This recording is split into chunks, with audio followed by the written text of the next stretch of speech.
I always tell people like try something, see if people will pay for it first, and give yourself a timeline too. I think it's just really understanding that the team that you have and get that part right and have a good understanding of your resources and your bandwidth before building something. If you acquire one customer and now you're just thinking about next, next, next, you forget about retention, which is one of the most valuable pieces, right? And the same with our franchisees. My dog was driving me crazy.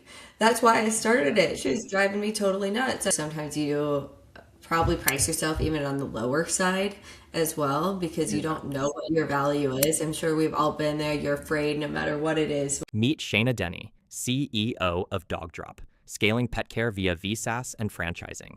Inspired by her dachshund Poppy's daycare fail, she's building the largest network and empowering entrepreneurs, backed by top investors like Science Inc. and Slow Ventures.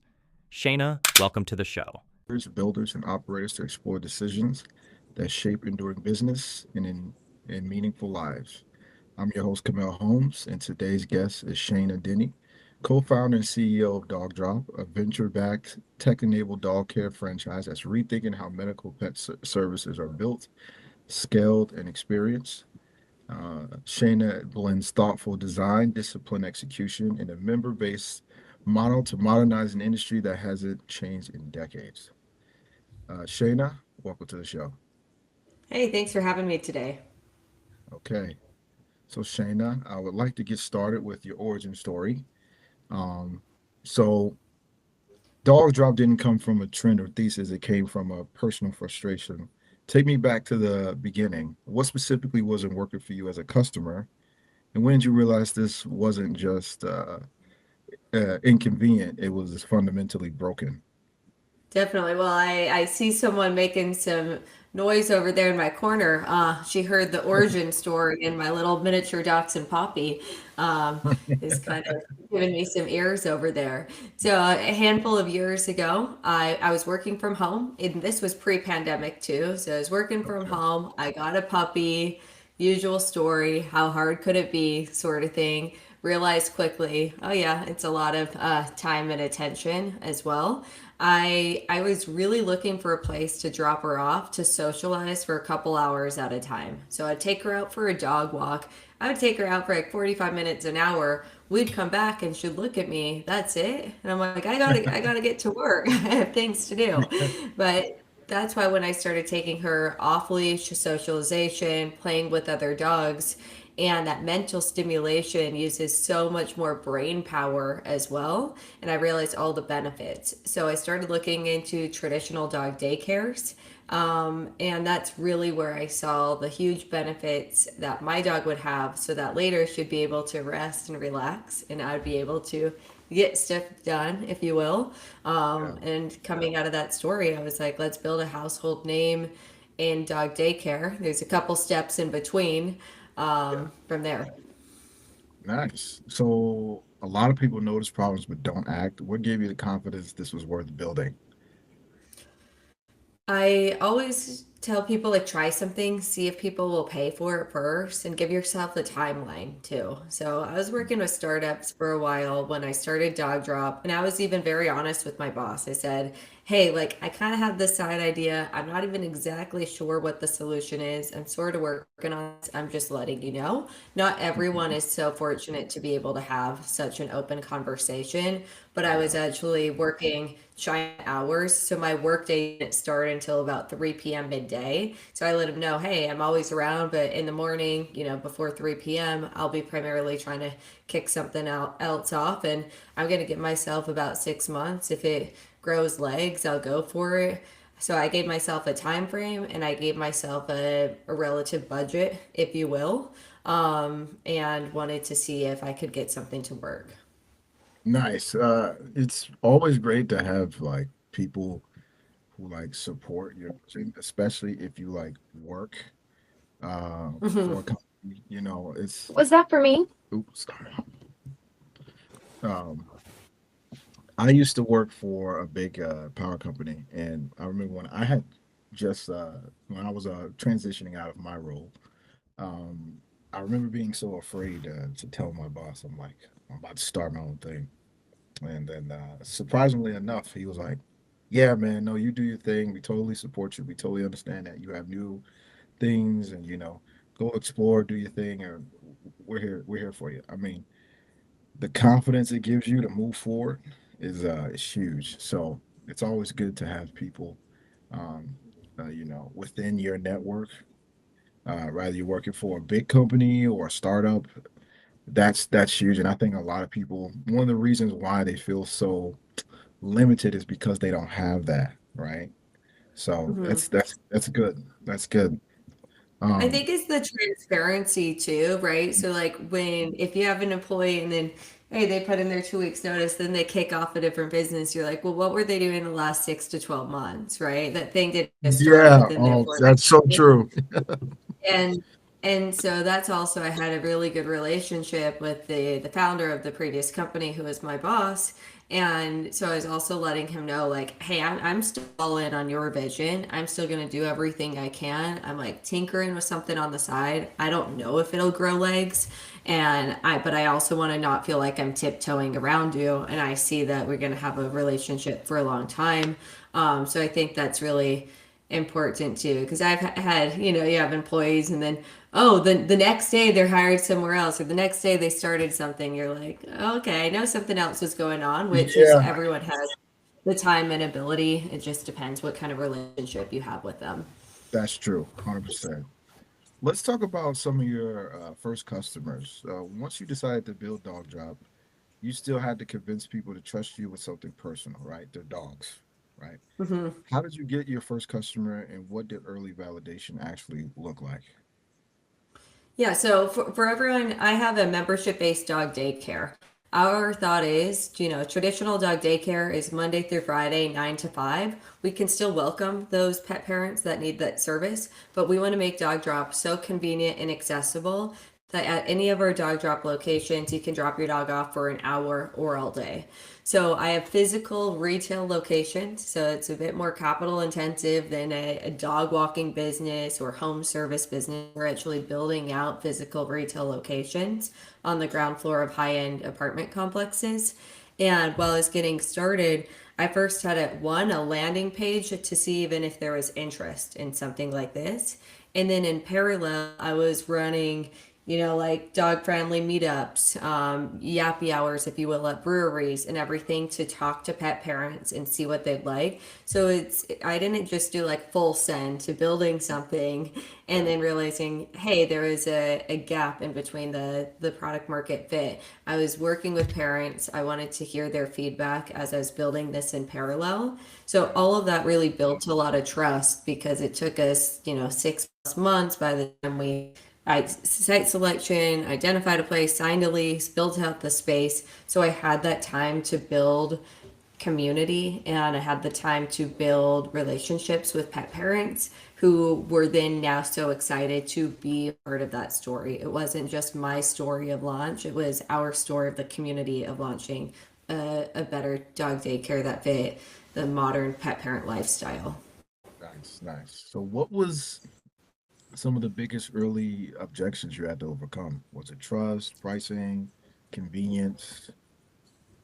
Yeah, so I think price, we were pretty, I think this is one thing with any early day founder. Sometimes you probably price yourself even on the lower side as well Yeah, because you don't yeah, know what your value is. I'm sure we've all been there. You're afraid no matter what it is, whether you're getting a high ticket home service, an HVAC business, and you're like, I'll do the repair for 1,000 instead of 1,500 because I want to win this customer, right? So it takes a mhm, while to get pricing right.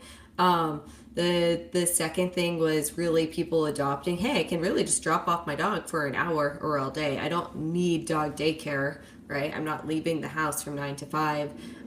Maybe I work from home, or maybe I can check in on my dog, and getting people to really adopt this new service of a quick stop category, which fortunately, once parents saw the results of how their dog behaves better at home as well and how much fun their dog has, that kind of speaks for itself. Oh wow, nice. So, throughout this conversation, I'm realizing like what you do it really taps into the psychology of these dogs, right? Like really through your experience, like they inherently just become like more happy, which is crazy. I've never heard of you hear a lot about like human psychology and how we're supposed to interact and how that makes us better and how that makes us happier people, building relationships and stuff like that. But you don't really hear a lot of talk about how that affects dogs. At least I haven't. So it's very interesting to Yeah, hear. canine psychology, canine behavior is an entire Yeah. area that folks study. I mean, do you have a dog? I do not. I know my father-in-law. He has an Akita, Yep. real big Hmm. dog, very like you have to be very like dominant with them. Yep. Um, so and it's funny because as I'm listening to you, one of the things I noticed about his dog is a lack of training because like he's always like in he doesn't really have any other dogs he communicates with and stuff like that. So like his behavior is very like random at times, and Mm-hmm. one like his behavior is And not dogs consistent. thrive with training, dogs thrive with routine, right? Yeah, And it's yeah. the same if anyone out here has a dog and you don't take them out for a walk if that's part of their routine, right? They don't get the exercise. It's if you have a young kid and you don't let them run free on the playground or the park or whatever that is, all that activity and energy is pent up. And so it's the same with your kid. You let them with their friends, run around the playground, build toys, Legos, gets their brain working. All of those same things are very similar to how dogs behave as well and what they crave when it comes to mental stimulation. Nice. Yeah, and it's funny because like basically it's like the more the dog gets that training, the more you kind of get them involved in that routine, uh, the better the experience is for not only the dog but for the owner too. You know what I'm saying? Oh, yeah. Yeah. Because one I of the would be like with frustrations. my dog every day. Yeah, I'm like, she's driving me nuts. Everyone always laughs. Oh, Shayna, you must love dogs so much. That's why you started daycare. I was like, my dog was driving me crazy. That's why I Yeah. started it. She was driving me totally nuts. I'd be sitting at the computer. She's on my leg. She wants attention. I try to do it for 30 seconds and then get back to the computer. And it's the same friction that you have. She wants something from me, and I'm annoyed with her. If we both get what we Yep. want, then we can live happier, healthier lives together. Right. Right. So let's talk a little bit more about your modern franchise model. So Dog Drop isn't a traditional dog daycare, and it's not a traditional like franchise either. When did you realize franchising was the right path, and what did you need to get right before deciding this was the model worth scaling? So one of those things when I talked about our early days was building the community and the trust and rapport, which I believe specifically in the pet care industry is so important, right? We're not just selling smoothies, even though that makes great franchise business too, but really you're taking care of someone's dog and understanding and having a connection, whether it's the local owner, but that local community trust. So that for me was really what got me very bullish on the overall franchise model is understanding that missing component is local ownership, right? And that no matter I can scale all these corporate units and then you build out middle management and management who could probably run really strong four-wall unit economics, but you could only pay someone so much and there's a ceiling in terms of potentially how much they care about that business and the customers. And you're really focused on these unicorns. There are managers that do, right? There are those people that are unicorns. But now, can you scale to 500, 1,000 locations based off of a unicorn manager business? That's a very hard thing to do. But what we can do is scale by finding other local folks that are really passionate about animals, but they're also really good at running businesses and building relationships. And that for Dogdrop, when you look at franchise owners, it's a membership based business. Can you acquire and can you retain members? And can you get your team super excited to provide a 5-star service because that's your service. Those are your ingredients, right? And so that's really what got us excited about the franchise model. Nice. What what was one mistake you see founders make when trying to scale before the foundation is actually ready? Just one, I've probably made more than one. I'm like, oh, this is it. Too. Let's see. I'm like, one, I think it's getting your team right because we really rely on the team. And I think now we spend a lot of time maybe over engineering the foundation of Dogdrop because you build so much infrastructure before you scale. There's a lot of pros and cons to that. Also, you want to make sure it's the same with before you go out there and you build something, do people want to buy it and understand? So I think it's just really understanding that the team that you have and get that part right and have a good understanding of your resources and your bandwidth before building something. Okay. Okay. Yeah, So or putting it to market, I guess, right? So yeah. especially when it comes to Mhm. franchising, every day, my business is already a franchise. If you look it up, franchise is probably one of the top words that'll pop up with it. But I still get calls every day and emails from people. Hey, I can help you franchise your business. I'm going to sell you 100 units and all these things. So all these other SMB owners of one-off mom and pop shops, they're getting hit up all day, every day from something or someone that wants to convert their business to a franchise model. And this is something that's really interesting about the franchise business. Someone comes to you, hey, I'm going to convert your business model. I'm going to sell you all these units, but you're the one operating the business. You're the one putting in the money, everything. So there is a mismatch, and that's not unique only to the franchise industry, but it's anyone selling something. Someone else is trying to sell you something.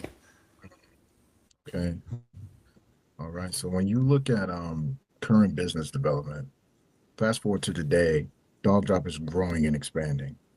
What's actually driving growth right now? Is it new locations, organic demand, partnerships, brand visibility? It's we want to grow at the unit level, right? So every day the open locations that we have are what they growing consistently. That's really important. And then once you have that, then it's growing footprint. So that's for us is what we're super focused on. So we have 6 open units right now across California, Colorado, Texas, Florida, and can we grow the existing membership base at our existing locations and then move that into additional units and more additional footprints so that it goes into each other. That's really important for us. Okay. How intentional are you about visibility and communication, especially knowing how much founders are told to build in public, you know? In terms of for being customers or franchisees, or what do you mean by that? So, like how intentional are you about you know, and let's say for the franchisees, that's what I'm trying to get at, the franchisees. Yes. Yeah, so it's a really long relationship. When you sign a Yeah. franchise agreement, most of Yeah. them, what's industry standard, is around a 10-year relationship. So at the same thing, I look at it like they're an extension of your business owners, right? They're the Hmm. most important customer. They are your customer. For me, my number one customer is my franchise owner. So if you get them very excited, their number one customer is actually their employees, and their employees' number one customer is the dog parents, right? So for Yeah. us, providing that really transparent communication, but at the same time, we have our internal corporate company, if you will, that we're running. Whereas, trying to add additional unit, have them grow their business. So there's a lot of moving pieces. So it's important to be really clear with expectations and be clear with resources, bandwidth, and what support folks can expect. So everyone's coming into something with a set of expectations. You're not pointing at someone, hey, I thought it was going to be like this. If there was, like, how do we clear up that communication and get on a page that everyone's aligned with? Yeah. Yeah.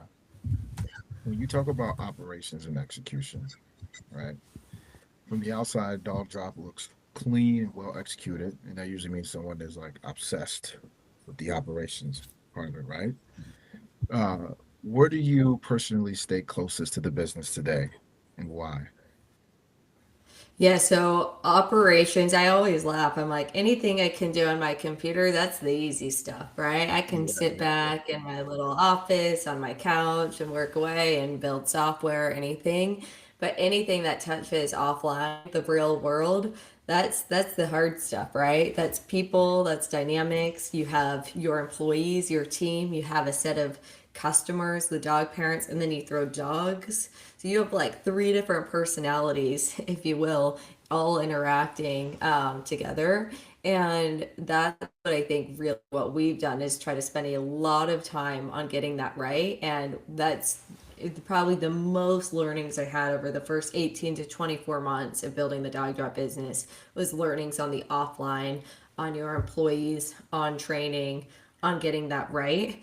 Um, and it's evolved, right? Everyone, there's always themes in HR, there's themes in people culture, there's themes, there's political topics, there's current events, so that consistently has to evolve over time, and that's just like an operational piece that I try to stay as close as possible to, because that in the end is the business, is the experience we're providing.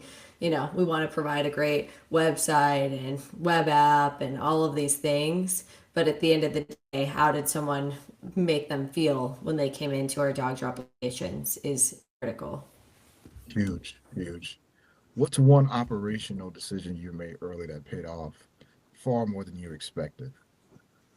Putting a lot of time into training. So I Uh, think in the beginning, we were like, well, who are we training? There's like three of us, the daycare. So why are we putting so much time and effort into training? And that's been something we put a lot into is like, and then training, and then also building this business in a pre AI world as we were documentation obsessed. So my co-founder is actually the operations wizard behind the business, and so operationally obsessed and detail oriented, which now I think about even building our original franchise brand manual pre AI. It's like months of 10-hour days of getting every single piece documented, from the way you turn on the faucet to the cleaning, the way you open the door, the way you say hello, every single thing. And now you can just throw that into Claude and then make yeah, adjustments, give that your brand tone. And I'm like, oh my goodness, it's a totally different world. And that's man, just so fast, too. yeah, yeah, man, man. The things you can do with AI. I mean, for Yeah. myself, I did a lot of manual cold email for like a year, Mm-hmm. and this was even within AI and stuff. I don't know. There was a part of me that was like, I can do it all. I can. No one can write emails like me. AI doesn't know what it's talking about. It's not gonna sound like it's coming from me. Blah blah blah blah blah. I realized real quick, like, okay, well, I spent like 1 hour on one email. It may look good. It may sound like me, but Yeah. But it AI, is important to go through those steps. Like, one, I yeah, value it. Like, two, I really am like, this came from the genuineness of how we wanted to build Dog Drop. Because even yeah, sometimes now I'm like, create an SOP on how to whatever, and it'll spit something yeah, out, and right. it's so professional, it's so good. But I try to be original too. Is that how I Mhm. really sell the brand, or is now that the most convenient option for me? Because I'm like, okay, I put that prompt in 30 seconds, it spat out something. I can check off the box and move on. So right now Mhm. it's that tug of war of, hey, what is really important to come from yourself, and then what do you want polished by AI, or what do you want fully conceptualized by AI? And I think we're going to see in the next few years is businesses that you're like, you're humans tweaking it and moving it, but who was the business built by? And that's going to substantially shift. Yeah, no, absolutely, 100%, and exactly to your point. It's like, yeah, you definitely still need to give your flavor to it, especially when you talk about, Yeah, at best way to scale say and it. not at Yeah, yeah, yeah, yeah. You have to because then you run into the risk of like just totally losing touch with the people you're trying to communicate with. Um, but it's like a balance, and that's what I found with working with AI myself. It's like you have to find that balance, especially the more you incorporate it into your own business. It's like you need to find a way to stay original while also leveraging the capabilities that it has. So, yeah, I totally agree. When you look ahead, to the next 12 and 18 months. What's the focus for the next year, year and a half? Focus. So we just have a whole new cohort of franchisees who have opened their first couple of units. My focus is getting them fully ramped up. They're already so competent. They so understand the brand. They're really good operators. I want to keep ramping up their first units. They're already adding on additional units as well. And then in parallel look at, hey, how do we open more units in more markets to serve more pet parents? Opening a brick and mortar business takes 9 to 12 months if everything goes well, right? That's like, hey, we checked all the boxes. So we do need to be very forward thinking when it comes to opening the next set. So it's like today we're focused, 80% on the existing units or existing franchisees, but in parallel, like, how do you keep the ship moving at the same time? Okay. So, what needs to be true operationally or personally for you to feel good about the next phase? That's a good question. There's a couple things that need to be true, right? I think one, the happiness and performance of your existing franchisees need to be true, right? Because if you're just focused on the next set, it's the same with any business. Doesn't matter what you sell. If you have customers, if you acquire one customer, just thinking about next, next, next, you forget about retention, which is one of the most valuable pieces, right? And the same with our franchisees, they can say this about their dog customers too.